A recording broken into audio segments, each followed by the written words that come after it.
to try something a little bit different today. I haven't written out the whole thing as I often do,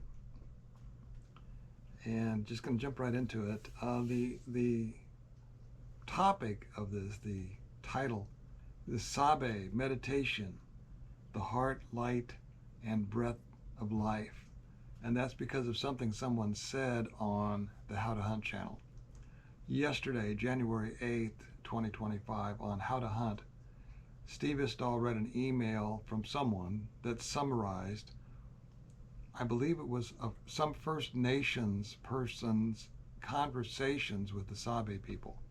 And one of the things that they said the Sabe had told them was this: the light enters the heart through the breath.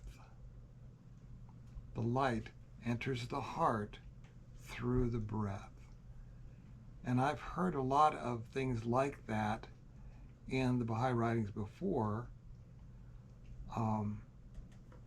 One of them being this: O son of being, thou art my lamp, and my light is in thee. Get thou from it thy radiance, and seek none other than me, for I have created thee rich, and have bountifully shed my favor upon thee. That's from the Hidden Words, Arabic, number 11. And there's another one, hundreds of them, but one of them I found was, how often hath the human heart, which is the recipient of the light of God and the seat of the revelation of the All-Merciful. And it goes on to say a whole bunch of other things. Just a reference to the heart that sounds like the light enters the heart through the breath. And then to get to the breath, the word abha, which is the Persian word, I believe it's Persian, for glory. It's either Persian or Arabic. Abha is the breath of life. And of course we say it breathing out, but if you breathe in the first syllable and breathe out the second, it's like taking a breath. And that's not coincidental, I suppose. And so the point of all of that is, I may have said, is Sabe seems to have a pretty good bead on certain aspects of reality if they are telling the First Nations people that the light enters the heart through the breath.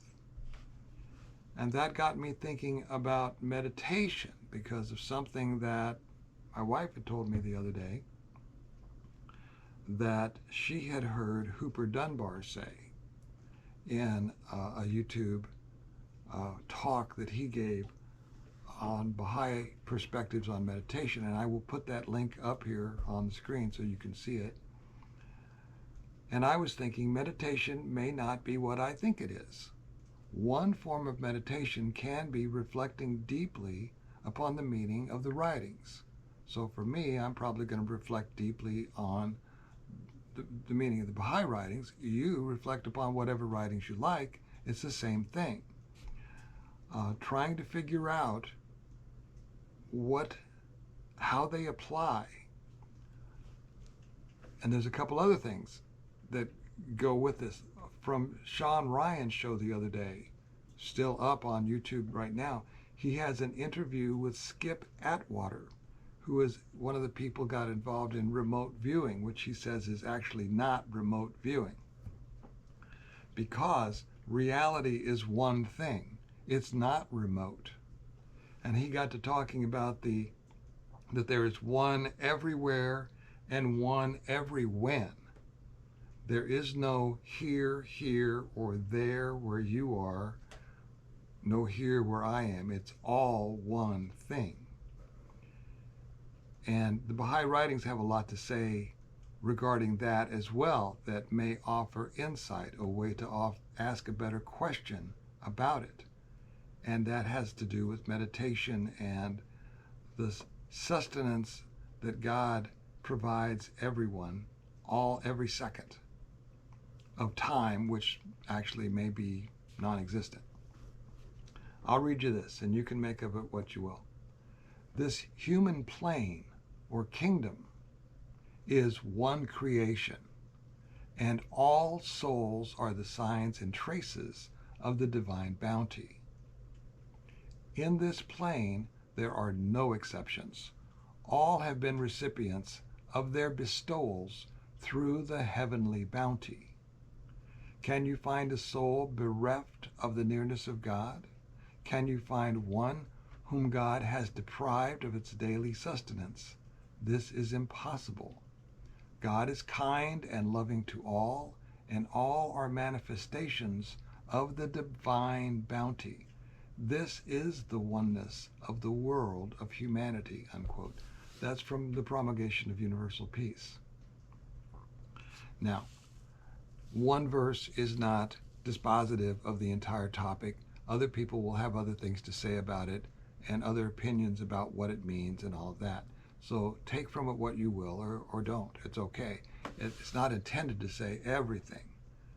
But I find the one creation aspect of it fascinating in that Skip Atwater, who is an American intelligence person, is arriving at the same location. It's like there's this old book, The Tao of Physics, from way back in the 1980s, where religion and quantum physics are really touching fingers around the subject. When they reach out far enough, they come back together. So I was going to tell you a story that it's an interesting story. This is Roger Wharton's sword.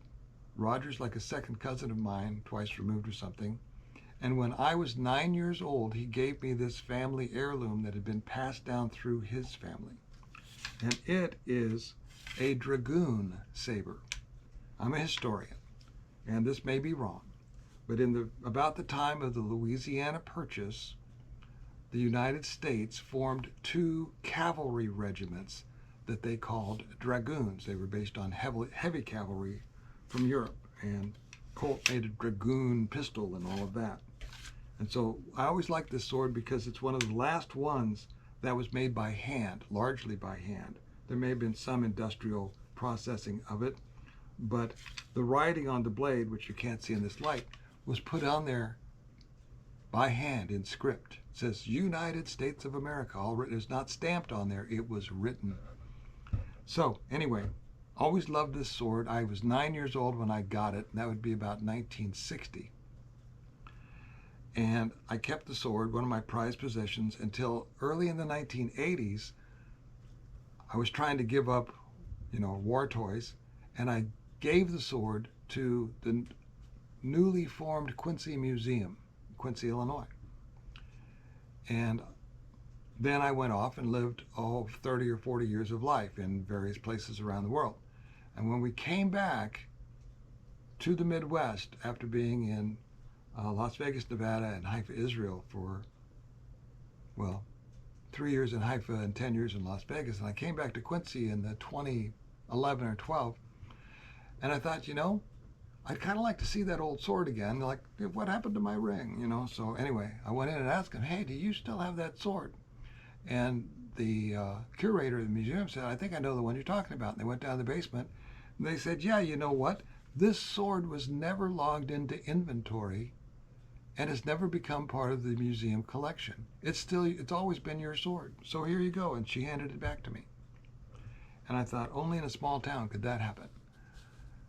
And so with this everywhere, every when idea, this particular prop for this episode is not just a sword, but every when, it's the ore in the mountain that it came from, and the stardust that made the planet that the mountain was on, and that you and I are made out of. And we perceive this thing. The difference between it and us is consciousness. And somehow our consciousness allows us to perceive stuff like this in different forms and from different perspectives from time to time. And I don't know how that works, and nobody seems to know how that works. But if you meditate, you change your perspective. And it might be that part of that is changing the vibration and frequency of your being some way through the breath of life and ruminating upon the meaning of the holy writings, whichever ones you like, or whichever holy thing you find inspiring, such that what I think happens is the beings who are already vibrating on that higher plane find you. And that's what I think is partly what's going on here. So as I say, I could be wrong. My opinion's not worth a thing. And as with everything else, if you want to investigate the writings, they're already yours, and I'll put that link up. And thanks for being here. I'll talk to you later. Bye.